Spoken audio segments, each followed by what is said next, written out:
একটা একটা লিঙ্ক ধরো, একটা একটা লিঙ্ক ধরো। বিতর্কিত স্লোগান, জাতীয় ঐক্যের মুহূর্তে কারা করল সেই বিভাজনের চেষ্টা। অভিযোগের তীরে এনসিপি, কিন্তু এবার তারা মুখ খুলল, দিল কড়া জবাব। একটা একটা লিঙ্ক ধর, এই স্লোগান ঘিরে দেশজুড়ে শুরু হয় তুমুল বিতর্ক।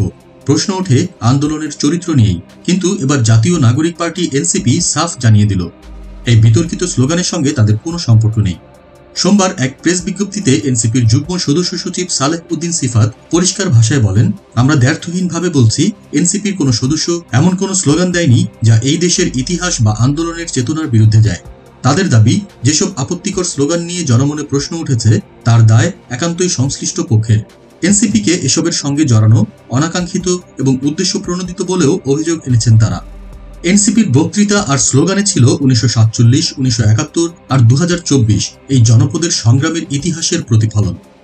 আর যখন জাতীয় সঙ্গীত পরিবেশন নিয়ে এক পক্ষ আপত্তি তোলে, তখন আন্দোলনকারীরা পিছপা না হয়ে জাতীয় সঙ্গীত গেয়েছে বুক ফুলিয়ে। এটি এমন একটি চিত্র যেখানে ইতিহাসের প্রতি আনুগত্য স্পষ্ট। এনসিপি স্পষ্টভাবে জানায়, বাংলাদেশে রাজনীতি করতে হলে 1947, 1971 এবং 2024 সংগ্রামকে স্বীকৃতি দিতেই হবে। যারা এই ইতিহাসের বিরুদ্ধে অবস্থান নিয়েছে, গণহত্যায় সহযোগিতা করেছে, তাদের স্পষ্ট অবস্থান জানাতে হবে জাতির সামনে। একটি সুদৃঢ় জাতীয় ঐক্য গড়ে তুলতে হলে এমন বিভ্রান্তিকর ও ইতিহাস বিরোধী অপচেষ্টা যে কেবল প্রতিরোধী নয়, তার বিরুদ্ধে দৃঢ় অবস্থানও নিতে হবে।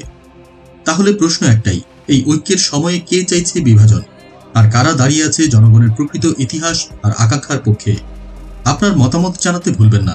মন্তব্যে লিখুন আপনি কার পক্ষ নিচ্ছেন।